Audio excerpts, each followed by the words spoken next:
Olá, boa tarde. Vamos nos organizando aqui para a nossa live desse sábado à tarde. Só aguardando as pessoas entrarem, né? Conforme nós combinamos, né? Tive que mudar o horário, passando para as 17 horas. E aqui estamos então para seguirmos com a nossa live da tarde de sábado, né? Muito obrigado a vocês que estão aqui, que estão acompanhando, né, a live. Essa jornada, né, que já estamos há várias semanas, né, com essa live. Espero que não esteja cansativo para vocês. Nós começamos lá na questão 614, estudando as leis morais, e estamos já encerrando, né, a questão 892 e caminhando para outro tópico, né? Então, só aguardando as pessoas acabarem de se posicionarem aqui, né, na live, na entrada, e a gente já vai começando, vai conversando. Na última live, né, que nós fizemos, salvo engano, na quinta-feira, nós conversamos sobre a lei de amor, justiça e caridade, uma segunda parte, e ficaram duas questões, ou ficou um tópico, né, que não foi possível nós conversarmos, que é justamente o tópico da questão 890, que trata da ideia do amor materno e do amor filial. Então eu selecionei duas perguntas, duas questões para que nós trabalhemos dentro dessa sequência, né, do estudo da lei de amor, justiça e caridade. É a questão 890, que pergunta: o amor materno é uma virtude ou um sentimento instintivo comum aos homens e aos animais? E aqui os Espíritos respondem: é uma coisa e outra. A natureza deu à mãe o amor pelos filhos no interesse da conservação deles. No animal, porém, esse amor é limitado às necessidades materiais, cessa quando os cuidados se tornam inúteis, desnecessários. No homem, persiste pela vida inteira e comporta um devotamento e uma abnegação que são virtudes. Sobrevive mesmo à morte e acompanha o filho além do túmulo. Bem vedes que há nele outra coisa mais do que o animal. Aqui uma pergunta bem característica.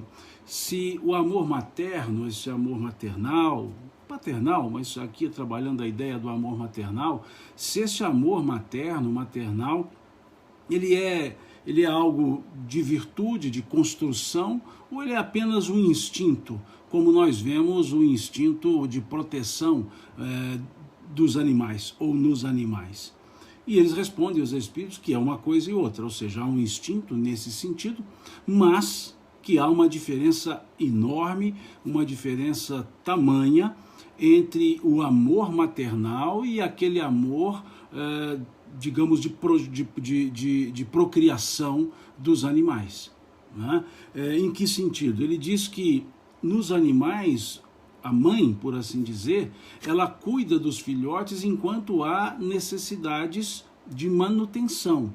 Quando não há mais essas necessidades, simplesmente se abandona. Cada um segue seu curso. No homem, no ser humano, a mãe, a mulher, não é nesse sentido. Há sim esse sentido instintivo da proteção, mas esse amor, dizem aqui, vai pela vida inteira e comporta um devotamento e uma abnegação. E é isso que são as virtudes, o devotamento, a abnegação. E diz que acompanha até depois da morte, né? Além túmulo, aqui eles dizem. Então é claro, não há dúvida, né, que há um lado instintivo, sim, mas não é um amor instintivo, não é um amor. É aquele amor dimensionado, é aquele amor que didaticamente nós poderíamos dizer que seria uma expressão do amor divino.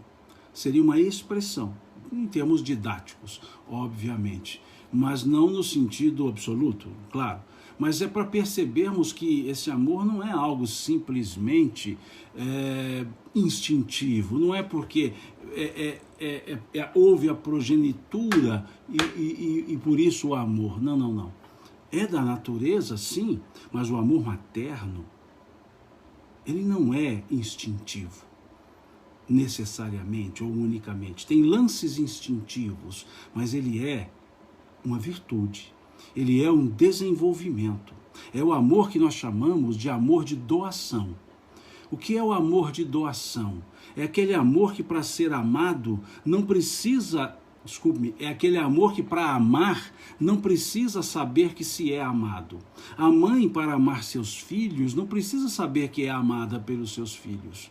É o amor puro, genuíno de doação. Não é um amor de compensação, como é o amor conjugal. O amor conjugal é um amor de compensação. É aquele, me ama que eu te amo, né? É a esposa dizendo para o marido, oh, meu bem, hoje você não disse que me ama. E ele responde, você também não disse. Ou seja, me ama que eu amo. Então esse é amor conjugal, esse é o amor de compensação. O amor entre irmãos é um amor de concorrência, não de adversidade, mas de concorrência. Cada um tem o seu jeitinho próprio de buscar o amor na mesma fonte, ou seja, nas mães. Então é um amor tipicamente de recepção, ou de concorrência. E o amor de filho é um amor de recepção. É aquele que quer ser amado, precisa ser amado, sente essa necessidade, mas não é um amor devolutivo. Por mais que se sinta amado ou se sintam amados os filhos, eles não conseguem devolver para os pais a intensidade do amor recebido, né? Então é diferente. E esse amor materno é um amor de doação, pura e simples doação. Nasce o primeiro filho, a mãe ama. Nasce o segundo, a mãe ama. Nasce o terceiro, a mãe ama. Nasce o 28º, a mãe ama. Não interessa a quantidade. É um amor não quantitativado. É um amor eminentemente qualitativado. Ele tem uma qualidade, ele não tem uma quantidade. É um amor que a mãe ama do mesmo tanto, na mesma quantidade, todos os filhos, não no mesmo jeito. A demonstração do amor não é do mesmo jeito para todos os filhos, porque os filhos não são iguais. Os filhos são espíritos diferentes uns dos outros. Cada um tem a sua personalidade. Então a mãe ama intensamente de maneira diferente a um e a outro, justamente para atender às diferenças dos próprios espíritos, dos próprios filhos. Então, quando se diz, eu amo todos eles iguaizinhos, é no sentido de quantitativamente igual, mas não é no aspecto de aplicabilidade demonstrativa. Porque se nós... Muitas mães dizem assim, eu eduquei meus filhos do mesmo jeito, amei do mesmo jeito, eduquei do mesmo jeito, mas tem um que saiu diferente. A questão é, eles não são iguais, eles não são do mesmo jeito. Então não podem ser educados do mesmo jeito. Tem que ser educado com a mesma educação, mas o método, a característica, a maneira de fazer é diferente. Tem que ser amados com o mesmo amor, com a mesma intensidade, com a mesma força. Mas cada um a gente exala de uma maneira diferente. Temos aqueles filhos introspectivos, que você vai abraçá-lo e ele fica com os braços distendidos. Temos aqueles filhos que você olha e ele já pula no colo. Tem aquele outro que ele gosta de conversar pegando, né, segurando, gosta de beijar toda hora. Cada um tem o seu jeito. E o amor materno, o amor paterno, eles vão se adaptando a esses jeitos. Eles vão encontrando formas, maneiras de irem se apresentando. Então, é esse aspecto que nós precisamos observar e ter né, esse cuidado. Então, é isso que está nessa questão 890. Esse aspecto da virtude e não simplesmente um instinto de maternidade. E aqui, desculpe-me os pais, né, porque a pergunta foi feita do amor materno. Os pais amamos também nossos filhos com a mesma intensidade. Mas tem uma diferençazinha, não é regra, mas a mãe se sente mãe com o resultado positivo do exame de gravidez. Ora, quando ela fica sabendo que está grávida, ela já se sente mãe. O pai se sente pai depois que o filho nasce. Então tem 9 meses, tem um interregno aí de mais ou menos 9 meses, que a mãe é mais mãe do que o pai é pai. Em regra, aliás, não é regra, desculpe-me, mas é na maioria de vezes. Os pais se sentem pais com o nascimento do filho, as mães se sentem mães com a própria gravidez. Porque há um outro envolvimento muito mais profundo, muito mais intenso, muito mais longo. Porque a relação da mãe com o filho, da mãe com o reencarnante, ela se dá antes mesmo da concepção. Esse espírito já se aproxima para as trocas energéticas, para as trocas mentais. O próprio espírito, como vemos no livro Missionários da Luz, a reencarnação de Sigismundo, o próprio espírito já vai imantando a mãe das suas necessidades, das suas cargas energéticas. E a mãe vai imantando o seu processo genésico. A mãe vai imantando o processo de ovulação. E aquele óvulo vai recebendo as cargas energéticas necessárias, emanadas pelo espírito reencarnante, associando à energia da mãe. Depois aquele óvulo, por um processo de irradiação, irradia uma energia que atrai um espermatozoide que tem a mesma energia. Dr. Jorge Andréa nos fala num tópico chamado Mecanismos Biológicos da Reencarnação. Ele nos fala que esse processo não é aleatório. Aquele espermatozoide que fecundou ali, que localizou e fecundou o óvulo, o folículo, não foi por acaso. É um processo eletroquímico-magnético, nos fala Dr. Jorge Andréa. Eletroquímico-magnético. E por que é eletroquímico-magnético? Porque aquele óvulo foi imantado pela necessidade do espírito e irradiou uma necessidade, uma energia, uma vibração tal que atrai o espermatozoide, que combinando as cargas genéticas formam o corpo necessário ao espírito. Então aquele espermatozoide que foi atraído e fecundou é o que tem a combinação genética necessária para a combinação do óvulo para fazer esse processo. Isso no aspecto biológico. Mas há a maternidade que vai além do aspecto biológico, a maternidade adotiva. O filho adotivo, eu digo que ele foi duplamente aceito, duplamente, por assim dizer, didaticamente escolhido. Duplamente aceito naquele encontro no mundo espiritual para dizer da família. E duplamente aceito aqui na vida física quando foi encontrado. Duplamente amado, duplamente querido. Duplamente. O outro foi escolhido no mundo espiritual e o processo fecundativo permitiu a sua chegada. O adotivo foi escolhido no mundo espiritual, acertados os detalhes, e aqui, na vida material, os pais foram encontrá-lo. Vejam, é duplamente amado. A questão aqui não é mais biológica ou não biológica, a maternidade. A maternidade não é consanguínea necessariamente. A maternidade é esse ato de virtude, de desenvolvimento, de encarnação de um sentimento que vai além dos quereres pessoais, dos quereres pura e simples individuais. Isso é maternidade. Ter filhos pura e simples é progenitura.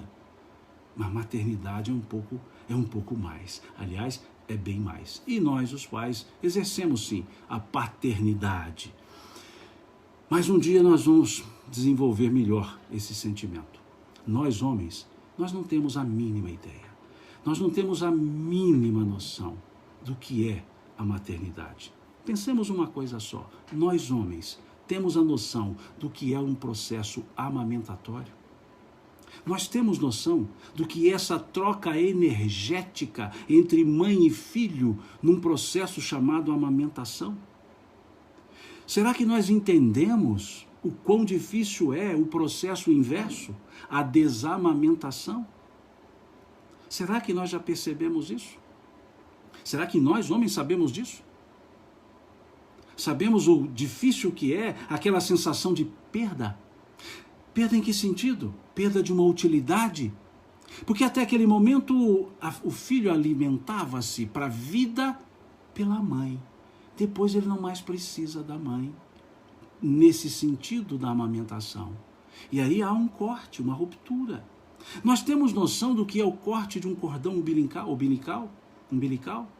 Não temos, nós homens. Não temos o que é essa sensação de ter um filho protegido, embalado e totalmente cuidado no ventre. Nós não temos. Então, por isso, o parto é uma ruptura. A desamamentação é uma ruptura. Não é uma, aspas, frescura da mulher. Não, é algo intenso, é algo profundo que nós, homens, não fazemos a mínima ideia. Mas que precisamos começar a entender isso, começar a perceber que a maternidade é muito mais profunda do que simples progenitura, que a maternidade é muito maior do que uma gravidez. É isso que nós precisamos aprender. E aprenderemos isso encarnando, para desenvolver isso também em nós, essa ternura. Pensemos nisso. Desculpe-me essa digressão, esse parêntese aberto, talvez de forma até excessiva, mas de vez em quando é bom a gente pensar nisso. A gente, eu digo, os homens, para valorizarmos mais o que é o aspecto da maternidade. Essa diferença biológica, essa diferença de confiabilidade de Deus, que confiou à mulher essa sublime missão. Nós, homens, nesse processo, talvez contribuamos muito pouco. Muito pouco. E no processo da paternidade, precisamos nos aproximar mais da maternidade.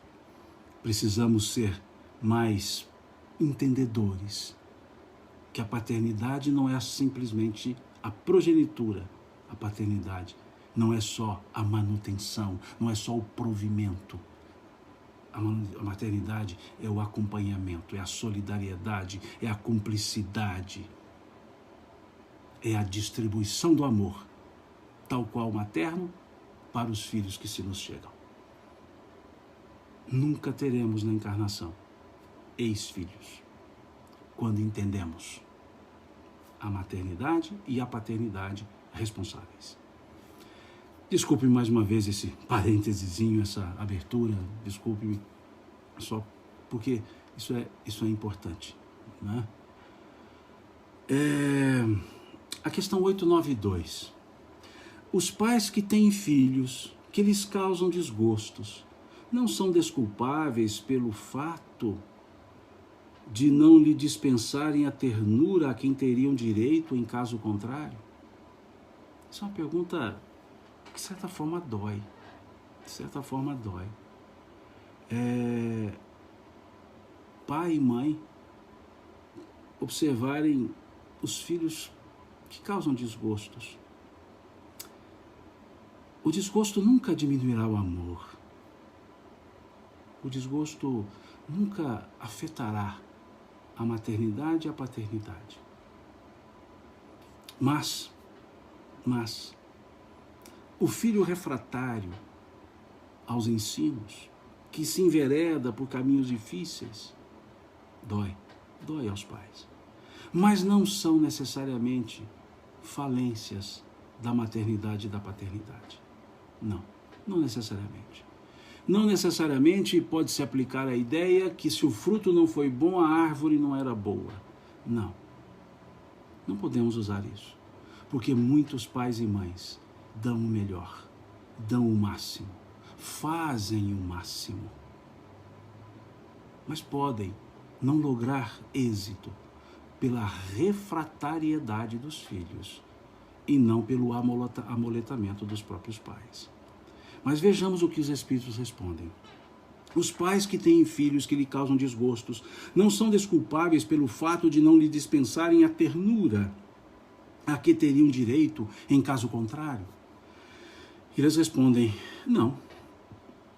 Porque é um engano, é um encargo que lhes é confiado e a missão deles consiste em se esforçarem por encaminhar seus filhos para o bem. Ademais, esses desgostos resultam frequentemente dos maus hábitos que os pais deixaram que seus filhos tomassem desde o berço. Muitos colhem o que semearam, muitos, nem todos. Então aqui os Espíritos nos trazem 2 pontos para nós pensarmos, e que nos leva ao processo educativo. 2 pontos. Primeiro, o aspecto do esforço materno-paterno, da dedicação materno-paterna. Porque muitas vezes nós acabamos relegando um pouco essa missão materna-paterno, ou paterna, melhor dizendo, em nome de outras coisas, em nome de outras, aspas, necessidades. Enquanto os pais terceirizam a educação dos filhos. O que eu quero dizer terceirizam? Colocam uma outra pessoa para educá-los. Preferem trazer uma pessoa de fora para ser a educadora dos filhos. E há uma educação que ela não é delegável. Há uma educação que é indelegável. É a educação natural. É aquela educação que os pais damos aos filhos no processo do dia a dia, no dia a dia das atitudes, na exemplificação, na cópia. Porque os filhos, numa certa fase, principalmente na infância, eles não usam aprendizagem necessariamente por processos de cognição, por processos cognitivos. Boa parte do aprendizado está na convivência e na replicação de comportamentos. Os comportamentos dos pais, os filhos observam, absorvem e depois também comportam de maneira semelhante. De tal modo que o espírito Cassimiro Cunha, no livro Poetas Redivivos, ele tem uma trovazinha que diz assim: resguarda os teus pequeninos onde estejas e onde vais. A criança no futuro é a foto viva dos pais. A criança no futuro é a foto viva dos pais. Então eles absorvem muito. Um exemplo simples, né? Um exemplo corriqueiro. Deixa eu só corrigir aqui o celular, que a bateria está acabando, só colocar o cabo de energia aqui. Ok, já colocado. Um exemplo corriqueiro desse processo de Ctrl-C, Ctrl-V, do filho copiar e colar. O dia todo, a mãe foi dizendo ao filho: filho, não minta. Filho, não minta, filho, não minta, mentir não é bom, mentir é feio, não minta. Ok. Aí à noite, está a mãe lá assistindo uma programação educativa, uma novela, por exemplo, e aí toca o telefone. E o filho atende e fala: mãe, é para a senhora. Ela diz: fala que a mamãe não está. Veja. Não minta, não minta, não minta, fala que a mamãe não está. No dia seguinte, da mesma forma, toca-se o telefone. A criança atende e fala: mãe, a senhora está ou não? Absorve. É o comportamento, é a demonstração. Essa é a educação natural. Essa é a educação que a gente fala de casa. Essa não se terceiriza. Essa não. É a educação no ventre, quando aquele filho ainda está sendo gestado, que a mãe cuida dessa educação. Essa é a educação da convivência, do acompanhamento. A educação do dia a dia, dos erros. Sim, erramos muito no processo de educar nossos filhos, e erramos muito, principalmente em relação ao primeiro, que o primeiro filho, o filho mais velho, eu digo que é o filho da inexperiência, né? É aquele filho que quando nasce, pai e mãe não sabem nada sobre ser pai e mãe. É o filho que, eu brinco muito, o primeiro filho, se ele pensar em um dia pisar descalço no chão, a mãe vai dizer: você vai ficar doente. O segundo filho fica pisando descalço no chão, a mãe fala assim: menino, você vai adoecer. O terceiro filho fica sujinho andando pelo chão, a mãe não fala nada. O quarto, ela fala assim: tem mais um, tá por aí. Porque o primeiro é a inexperiência. O primeiro filho, eu brinco muito, que é aquele que você quiser saber quem é o primeiro filho, você pergunte à mãe assim, mãe, qual é o filho que mais tempo ficou com coeiros, né, enrolados no coeiro, né? Ela vai dizer o mais velho. Porque o mais velho, ele fica um mês enrolado num coeiro.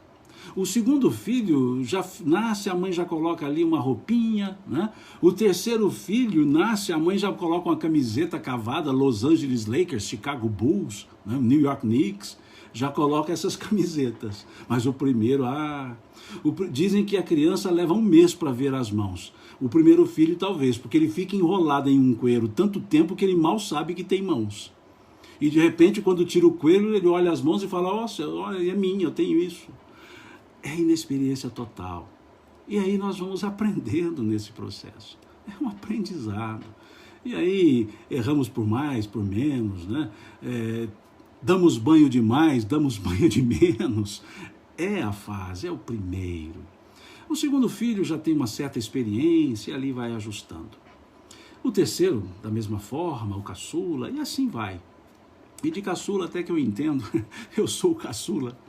Sou o caçula de 8 filhos, né, da minha mãe, então eu entendo essa questão de ser caçula, eu sou o mais novo.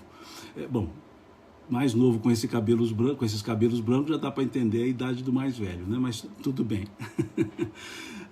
Vamos seguindo. Essa questão que eu coloco agora de filho mais velho, filho do meio, filho caçula, nos leva a pensar um outro aspecto. Todos nós sabemos que nossos filhos são filhos reencarnados. Sabemos, todos nós sabemos. Espíritas, principalmente, sabemos. Mas será que nós já observamos como se dá essa ordem da reencarnação? Pensemos assim, por que o meu filho mais velho é o mais velho? Por que ele não nasceu mais novo? Por que o mais novo não veio primeiro? Por que ele não foi o mais velho? Porque a ordem da reencarnação tem a ver.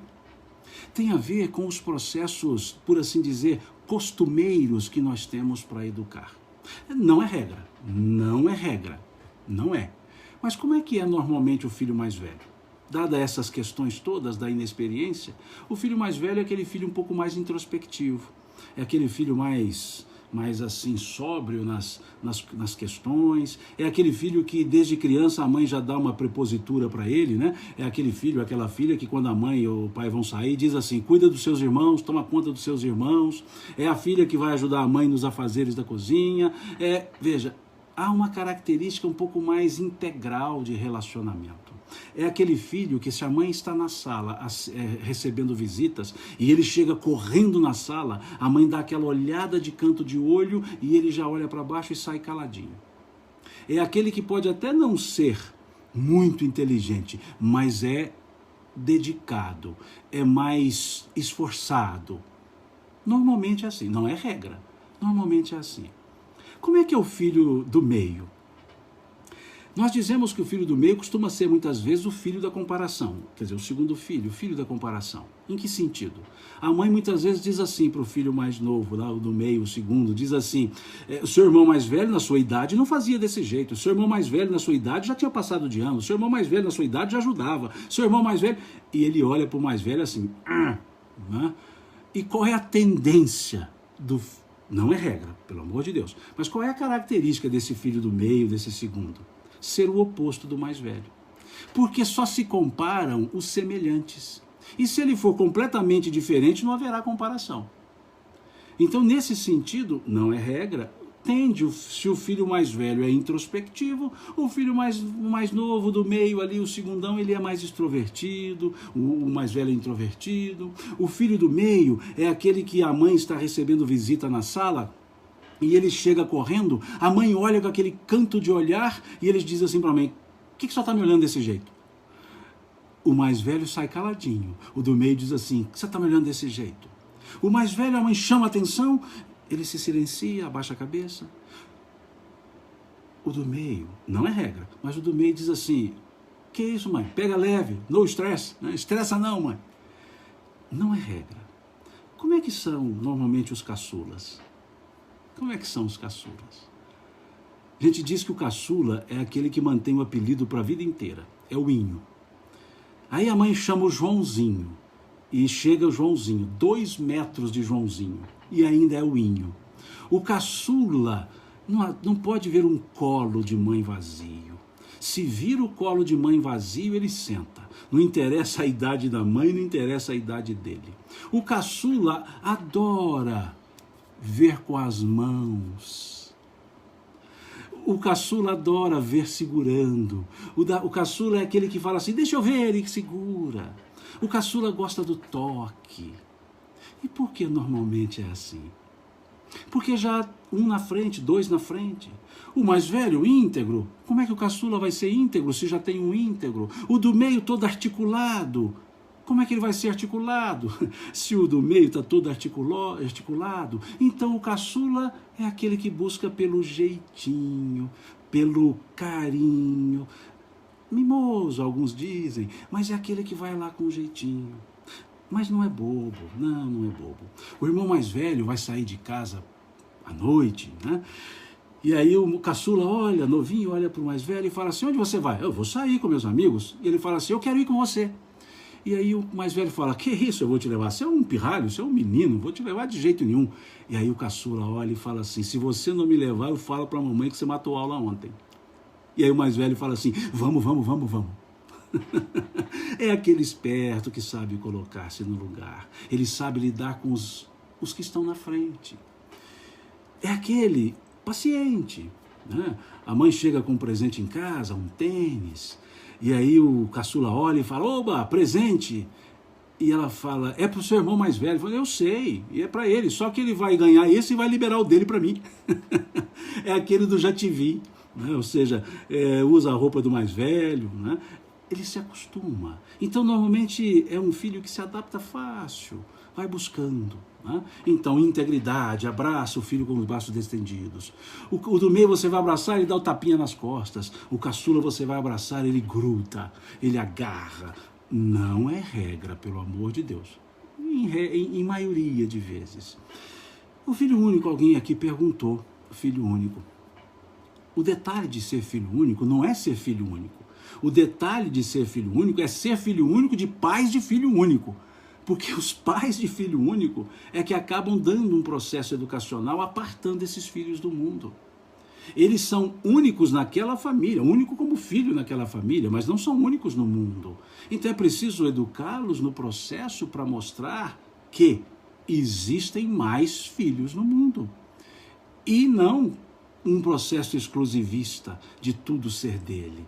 Porque na escola, quando entramos para a educação formal, encontraremos numa sala mais de um filho único, que terão que aprender a dividir espaços. Então, é esse aspecto, e também por um aspecto de ter a dedicação dos pais. E aí voltamos à ideia da ordem reencarnatória. Normalmente aquele filho que nasce primeiro, ele tem uma prova. Lidar com a autoridade dele para com os mais novos, mas sob a autoridade dos pais. Vejam, o caçula é entender que há outras autoridades ali, em termos cronológicos. Então, cada um de nós nascemos na ordem certa na nossa família. Porque os processos educacionais, por assim dizer, tradicionais, comuns, acabam aplicando esse tipo de visão. Então já se aproveita e encarna-se também nessa ordem, né? E aí, temos os filhos gêmeos, por exemplo, 2 espíritos afinizadíssimos, e que nasceram juntos, quase que iguais, quase que os univitelinos, nasceram ali juntos, uma afinidade plena, os gêmeos. E nascem assim, de certa forma, para exercerem as suas individualidades, estando próximos, estando juntos, individualidades. E normalmente os processos educativos da família não respeitam muito essa individualidade. Não estou dizendo agora, mas pelo menos no passado, começava pelos nomes. Joelce e João Wilson, né? João José e José João, já colocavam os nomes quase que iguais. As roupas já colocavam roupinhas iguais. E eles nasceram para, embora aparentemente iguais, serem individualidades. guardarão entre si ressonâncias belíssimas, terão ressonâncias de sentimento e pensamento quase que único, ou únicos, mas são duas individualidades que têm vidas próprias. Então estão ali para, na proximidade e na semelhança, viverem a individualidade de cada um. E muitas vezes os pais acabamos por colocá-los como um só. E aí chega naquela fase da adolescência, lá na escola, já começam as brincadeiras, né? Um colega diz assim, você ou seu irmão? É você que está aqui ou seu irmão? Começam aquelas brincadeiras. E isso pode levar a afastar um pouco. Pode levar, não quer dizer que leve. Então é importante perceber isso. Já falamos do filho adotivo, ou seja, são diversas formas educativas, são diversos papéis familiares que exercemos. E as maneiras educativas vão alterando, né? Vão se adaptando em relação a isso. Essa é a educação natural. Isso é enxergar os filhos como seres que se confiaram a nós, sob a confiança de Deus. E que nos cabe cuidar dessas almas, educá-las aqui na matéria, para que elas cresçam e eduquem outras. Por isso, a dedicação materna e paterna são imprescindíveis, são necessárias. A maternidade, a paternidade, não são só progenituras, são compromissos assumidos, são compromissos indelegáveis, inalienáveis, imprescritíveis que nós temos.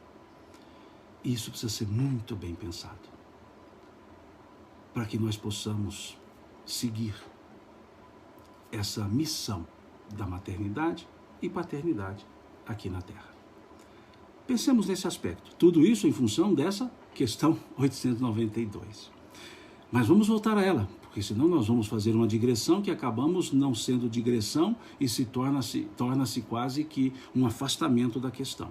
Então voltemos a ela.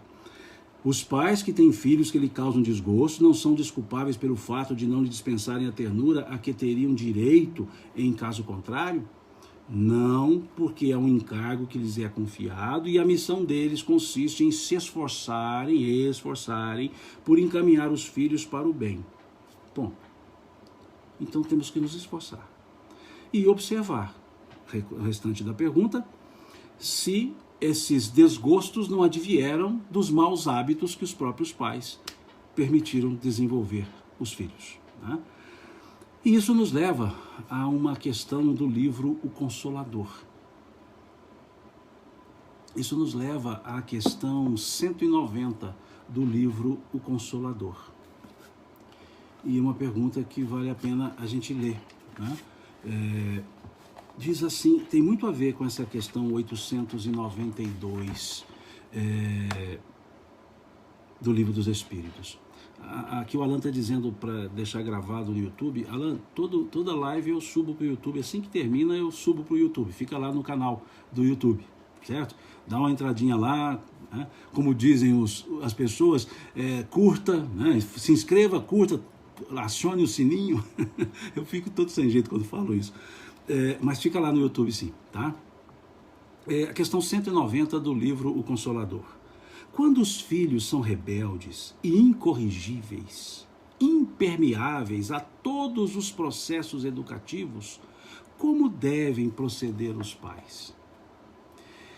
E Emmanuel responde, depois de movimentar todos os processos de amor e de energia no trabalho de orientação educativa dos filhos, voltemos, depois de movimentar todos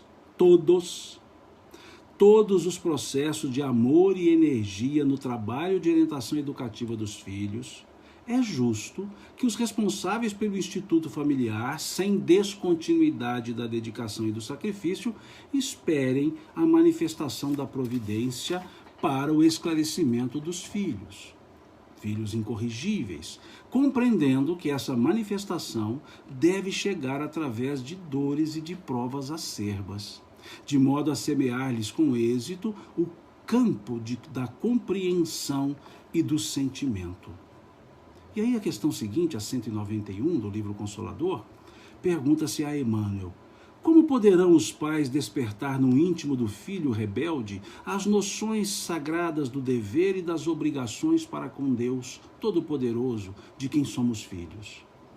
E eles respondem: depois de esgotar todos os recursos a bem dos filhos e depois da prática sincera de todos os processos amorosos e energéticos pela sua formação espiritual, sem êxito algum, é preciso que os pais estimem nesses filhos adultos que não lhes aprenderam a palavra e a exemplificação, os irmãos indiferentes ou endurecidos de sua alma, comparsas do passado delituoso, que é necessário entregar a Deus, de modo que sejam naturalmente trabalhados pelos processos tristes e violentos da educação do mundo. A dor tem possibilidades desconhecidas para penetrar os espíritos onde a linfa do amor não conseguiu brotar, não obstante o serviço inestimável do afeto paternal humano. Eis a razão pela qual, em certas circunstâncias da vida, faz-se mister que os pais estejam revestidos de suprema resignação, reconhecendo no sofrimento que persegue os filhos a manifestação de uma bondade superior, cujo buril oculto, constituído por sofrimentos, remodela e aperfeiçoa com vistas ao futuro espiritual. Essas duas questões de Emmanuel merecem nós refletirmos sobre elas, porque elas são, de certa forma, contundentes. Por que contundentes? Porque não é simples você dizer assim: entreguei meu filho para Deus, como quem dizer: não consegui, fiz o que eu podia, agora que o mundo o eduque. Não há coração materno e paterno que digam isso sem tristeza,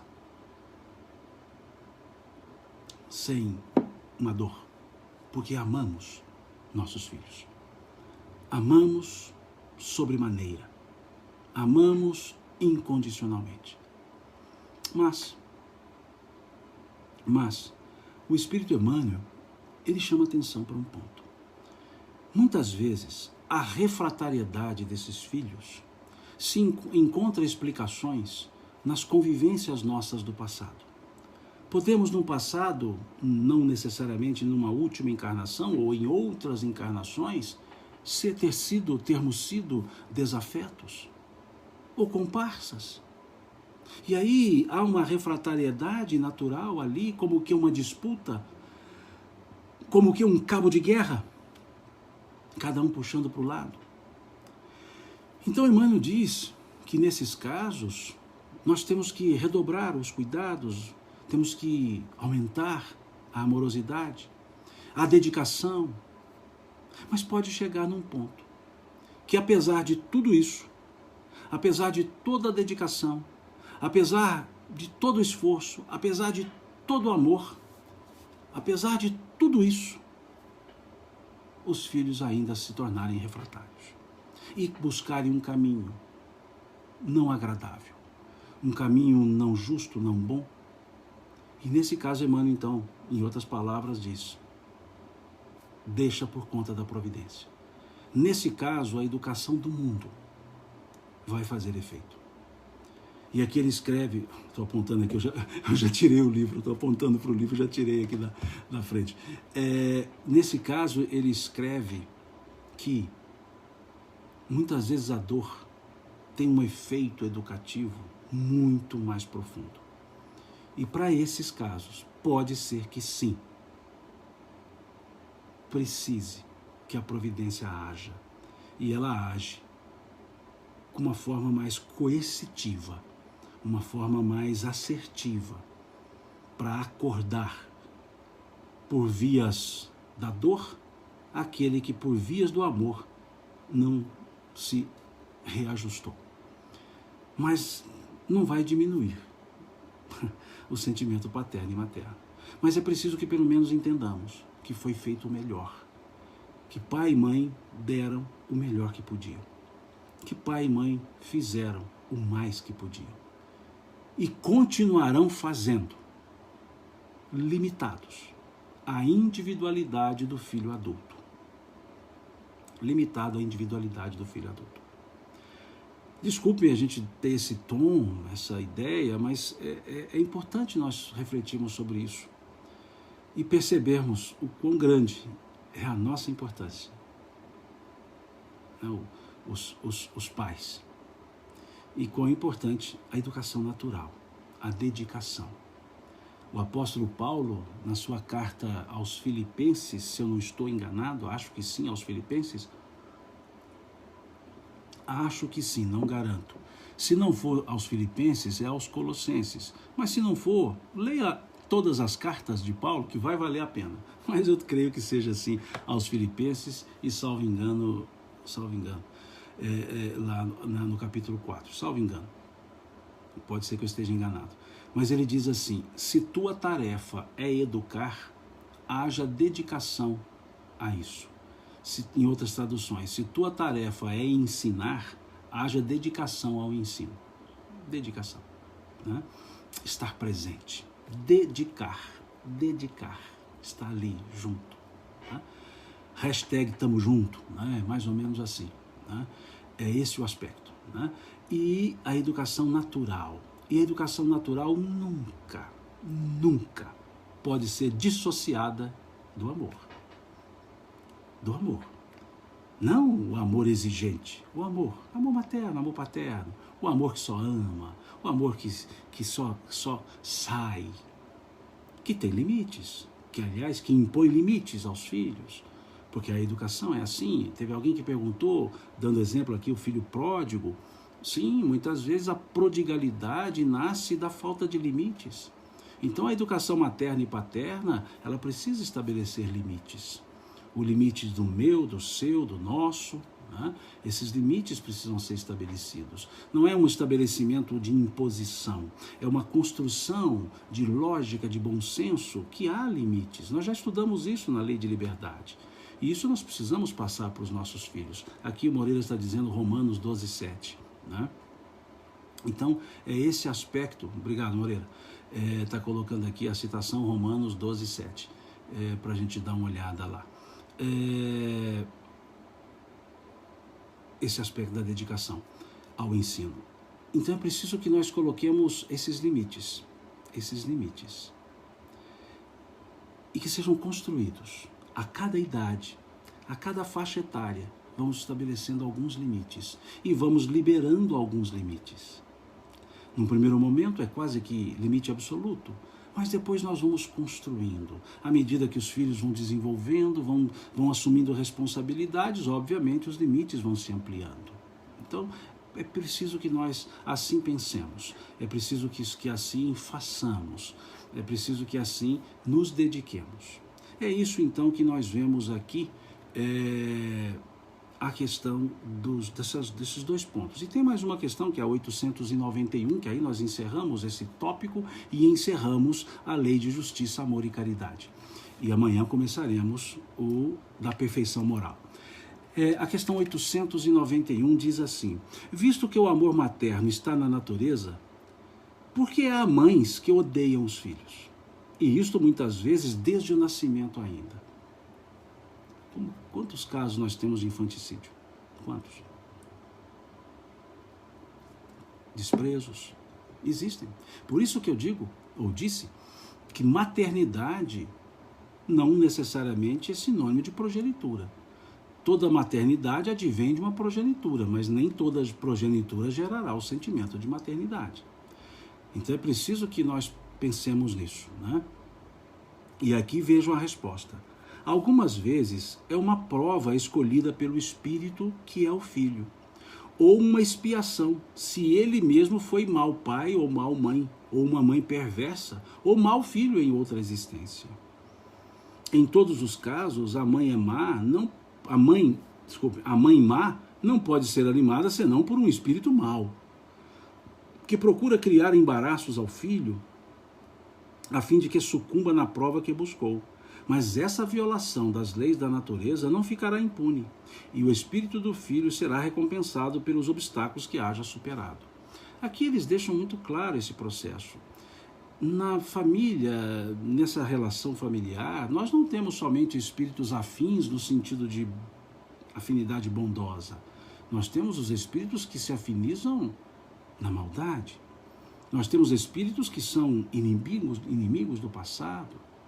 Então, mesmo na condição pai e mãe, e filho, pai e filho, mãe e filho, ou filha, isso pode não ser suficiente. Se numa encarnação anterior ou outras encarnações anteriores, o ódio foi maior. Então pode acontecer sim, e são provas. E se estamos nessa posição, é para poder aprendermos a lidar com essas posições. O amor materno, paterno, o amor filial, mas são provas. E infelizmente nós vemos isso. No capítulo 5 do Evangelho segundo o Espiritismo, nós temos lá que o espírito frequentemente renasce no meio em que já viveu, para estabelecer novamente as relações rompidas. Então é natural que tenhamos essas dificuldades numa convivência familiar, que tenhamos essas dificuldades também. Mas, mesmo assim, esse instituto chamado família, lar, que Emmanuel gosta de assim chamar, questão 110 do livro O Consolador, esse instituto propicia a possibilidade de um reencontro, de reaproximação e de conserto e de refazimento. Mas sim, pode acontecer, às vezes, disso ocorrer, dessa animosidade inata, por assim dizer, ocorrer. Não é tão raro quanto nós imaginamos, porque estamos no mundo de provas e expiações. Mas, se olharmos o conjunto da obra, em regra, não é isso que acontece. Não é a refratariedade que acontece, não é a animosidade que acontece. Pelo contrário, é a amorosidade, é esse amor gostoso, esse amor limpo, esse amor puro, de mãe, de pai, para filho, para filha, de filha para pai, para mãe, de irmãos. Tá certo, tem lá umas, mineiramente falando, umas rusgazinhas entre irmãos. Mas amor de irmão é um amor muito bonito, é muito legal. Amor de irmão é algo tão gostoso que quando você observa a postura do irmão fora do convívio familiar.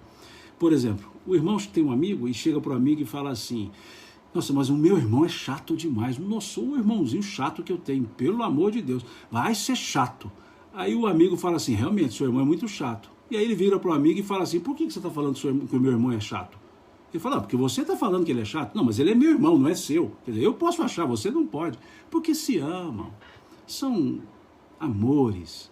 Tem lá a concorrência porque cada um quer buscar o amor. Aquele filho mais velho, aquele filho do meio, aquele filho caçula. Cada um busca de um jeito. E a fonte é a mesma, pai e mãe. Então cada um tem o seu jeitinho, né, de buscar o amor. Então esses jeitinhos são concorrentes. Não são adversários, são concorrentes. Mas a irmandade é algo muito legal. Com todos os senõezinhos, mesmo aquele irmão que deixa a toalha molhada na cama do outro, aquele irmão que foi tomar o banho e desceu a toalha e usou a toalha do outro, e o outro chegou pensando que a dele estava lá e chegou e estava molhada, aquele que usa o creme de barbear do outro, aquele que usa, sei lá, aquela que usa o perfume da outra. Mesmo assim, é um amor necessário, é um amor bonito, é um amor gostoso, né? É o amor da irmandade. Então, essa é a estrutura. Né?